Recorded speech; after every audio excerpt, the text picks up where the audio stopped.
Hello everybody, I am Baltmatrix, and today is October 10th, 2022. It's time for the Giant Robot News, so let's go ahead and get into it. First up, we've got some Velocitron Speedia 500 Collection Leader Galaxy Shuttle behind the scenes. These are coming from Mark Marr is at it again, and I believe these are from his Instagram, but either way, I like the look of this shuttle. I like the look of the robot mode, and he's just posing him really nicely. The one thing that is a little bit weird is that he's blurred out certain spots. You could see it here on the chest. That's because those are the bin numbers for the different parts and the different bits of the robot, so just be aware of that. Here we have the robot mode posed, pointing up a la the Gundam RX-78-2. A little behind the back, up front, and then it is coming with the tinder, which is good. And the tinder is in powder, or this nice blue color, and it also apparently comes with a headmaster. And that headmaster is Astro Train? Wait, what? Huh? Hey, train mode looks fine. I love the fact that it comes with blast effects, and you can put the blast effects on the smokestack of the train mode. And there's an Astro Train head. Some of what he said in his post here is that the G1 toy did have a third mode, but it wasn't a choo-choo train. He said, get all aboard the crazy train because I found this alt head in the mold from Siege Astro Train. I started spinning in my computer chair, yelling, woohoo! Full-blown Ric Flair strutting around my room. So it is not an actual headmaster. He screwed on Astro Train's head just to take a gander. Might have to get back on my custom game and do up a special one for the shelf instead. And yes, he did say that it is already sold out on the Hasbro Pulse. It is. I missed the window, so I'm not getting one, but that's okay. Next up, we've got Flame Toys, Furai Action Leo Prime action figure, official images. And that looks sweet. That looks pretty darn sweet. Though that shield is absolutely bonkers. So, let's see. It's going to retail for $88. It's going to be approximately 170 millimeters in height.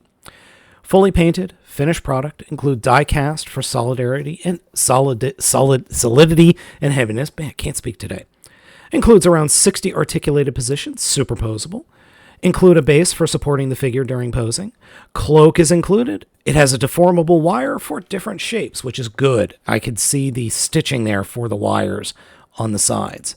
I think it looks really cool. Not my cup of tea, but I'm not going to lie, it looks dope. And you could pose it really well, but sword's cool. I like the neon green sword. Kind of reminds me of Gundam eyes. But yeah, it looks really cool.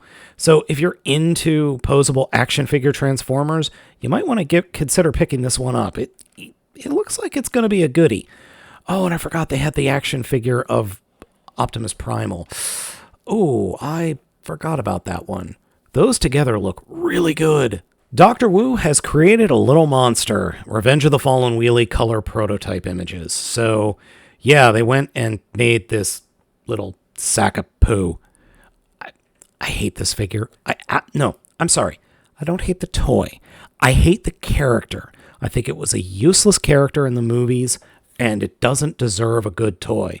But this actually looks pretty good. Now, Dr. Wu's figures are very tiny, so that looks like it's going to have a lot more transformation in it than I originally thought it would looking at the figure.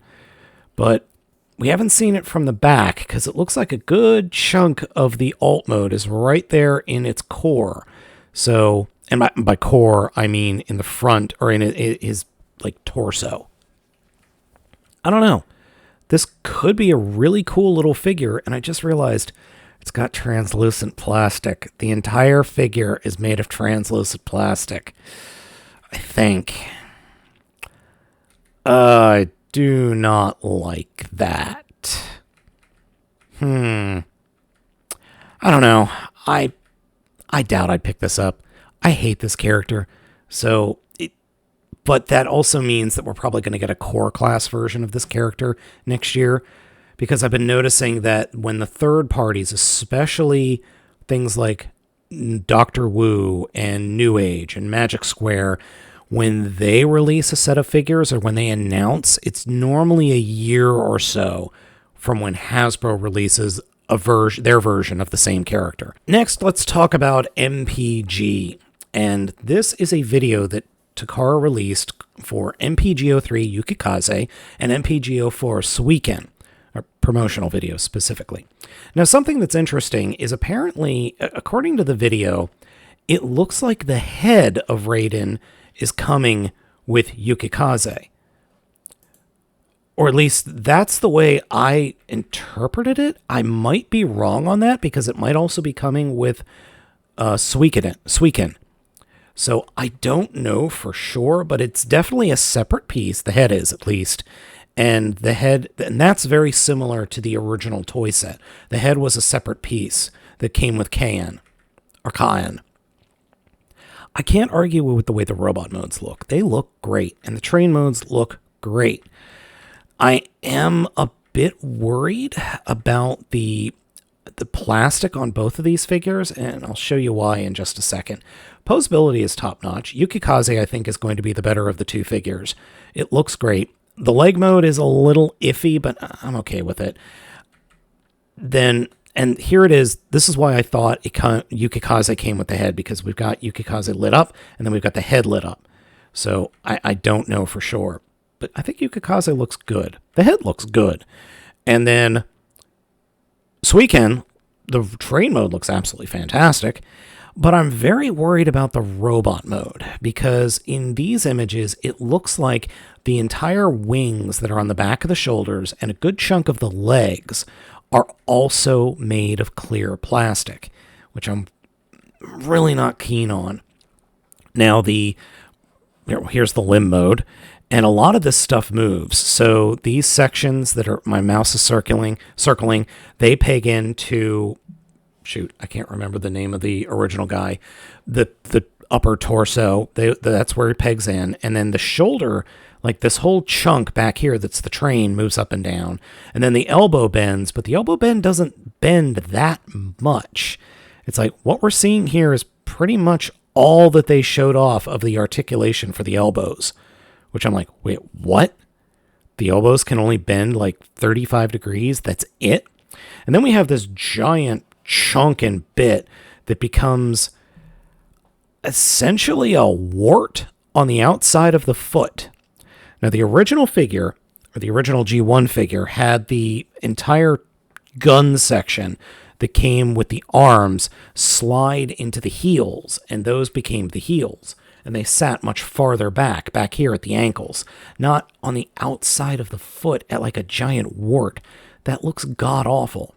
Here's a combined gun. That actually looks cool. It's like a giant bazooka that's made of 3 different little blasters. I like that.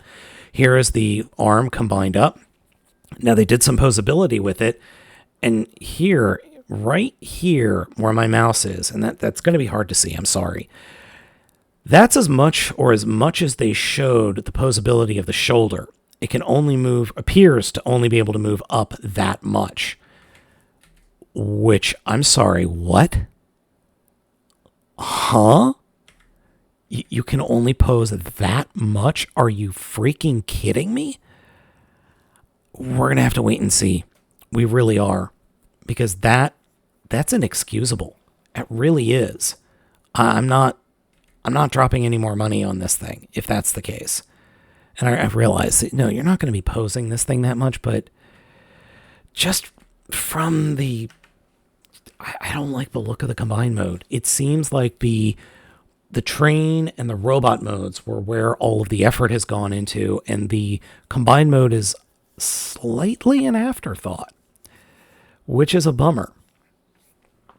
But we haven't gotten to the fully combined mode yet, so we don't know for sure. But I'm feeling less and less enthused about picking this set up. Now, next up, something I forgot to mention about last week is the Hasbro Pulse put up pre-orders for 3 Transformers Earthspark Deluxe class figures. The first of which is Terran Twitch. And Twitch transforms into a little dual drone, or dual rotor drone. I love this. I think this is great. I think the transformation here looks cool. I think the figure looks good. I like the way the figure looks. I think it's going to be a neat figure. And I like the drone. I think the drone mode works incredibly well. You've obviously got the legs folded up in the back, the head goes into the chest, and then the arms drop down and fold out to form the landing struts. But I think it works.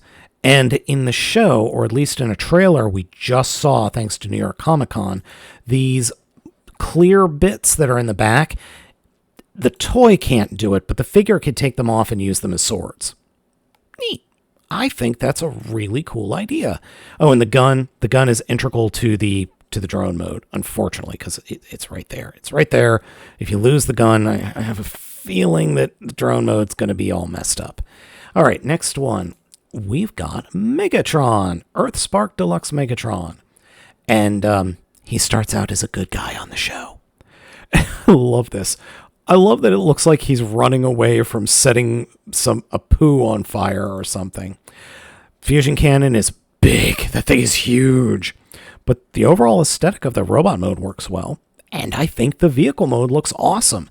Though, Hasbro, we need a larger version of this vehicle mode stat, like, I don't know, leader class. That'd be nice. Okay, thanks. And this was pointed out by my good buddy Grimlockimus. Megatron in the show has a giant M on his chin. Because why not?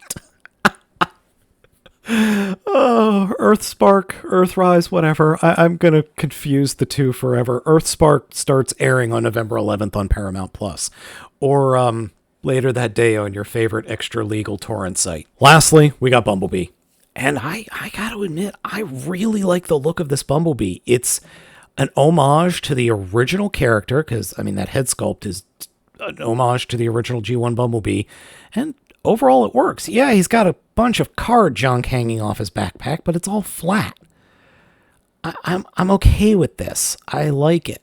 It looks like he's got some posability. He has a gun, which that looks awfully similar to Twitch's, but it works. And the robot mode looks neat. I like the look of it. And I can't argue with the vehicle mode. The vehicle mode looks freaking fantastic. This is a great redo or evolution of Bumblebee. Yes, I realize this is the same kind of idea of Bumblebee we got in Cyberverse, but just bear with me. I like this. Oh, did you know the Season 3 of Cyberverse Bumblebee apparently could fly? I had forgotten about that fact. And 2 Gundam bits of news for you. First off, the Mobile Suit Gundam Witch from Mercury series is being simulcast on a couple of different places. First, it's obviously going to air in Japan, and then it's going to air on Crunchyroll, Ani1 Asia, and Gundam Info's YouTube channel. There was some problems with the first episode, and it was an utter disaster for Crunchyroll. They screwed up the subtitles so badly that the fans had to go in and fix it, and then a couple days later, or even a week later, Bandai had to lift the moratorium on the Gundam Info YouTube channel because apparently Crunchyroll paid them a lot of money to stream that episode first. So yeah, that blew up in their face. And speaking of Mobile Suit Gundam, The Witch from Mercury, it is going to air in 2 cores. Now, a core is a chunk of a story. If you remember from Gundam 00, they did the same thing. It was like October to January was the first part of the story, and then April to June or July was the second part of the story. So for Gundam Witch from Mercury, we're going to start off with the first core being October to December of 2022, and then, like the others, the second core will pick up in April and will run until June 2023. I am okay with this simply because they leave it off at a good point. Hopefully it's not a massive cliffhanger, which that would suck, but I can easily foresee them doing this. And then it picks up not even 4 months later? I'm fine with that. That gives you time to breathe, and it also gives Bandai time to sell model kits. All right, everybody, that is it for October. All right, everybody, that is it for GURN of October 10th, 2022. Thank you so much for watching. Let me know what you think of all this news down in the comments. I've been Baltmatrix, and we'll catch you all next time.